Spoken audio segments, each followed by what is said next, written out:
নিত্যপণ্যের অস্বাভাবিক মূল্য বৃদ্ধি রোধকল্পে মেহেরপুরে মতবিনিময় সভা। নিত্যপণ্যের অস্বাভাবিক মূল্য বৃদ্ধি রোধকল্পে মেহেরপুরে মতবিনিময় সভা। সয়াবিন তেল সরবরাহ সংকটের মধ্য দিয়ে আবারও দাম বৃদ্ধির অপচেষ্টা চলছে। এছাড়াও চাউল এবং মুরগির মাংসের দাম বৃদ্ধি পেয়েছে। বাজার মনিটরিং এবং ভ্রাম্যমাণ আদালতের অভিযান জোরদারের মাধ্যমে এসব দর নিয়ন্ত্রণে জেলা প্রশাসন মাঠে নেমেছে বলে জানিয়েছেন মেহেরপুর জেলা প্রশাসক সিফাত মেহনাজ।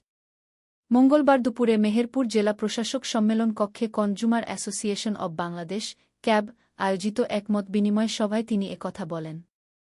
ক্যাব মেহেরপুর জেলা শাখা আয়োজিত এই মতবিনিময় সভায় মেহেরপুর জেলার নিত্য প্রয়োজনীয় পণ্যের বাজার মূল্যের সার্বিক অবস্থা তুলে ধরা হয়।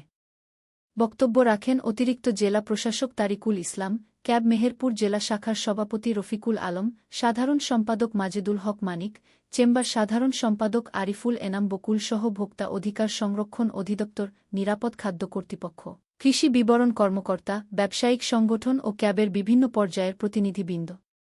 মুজিবনগর খবরে নিউজের জন্য যোগাযোগ করুন।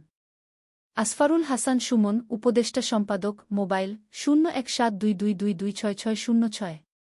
শাহেদুজ্জামান রিপন, যুগ্মবার্তা সম্পাদক, মোবাইল 017230043000। শহীদুল ইসলাম সাইদুল, বিশেষ প্রতিনিধি, মোবাইল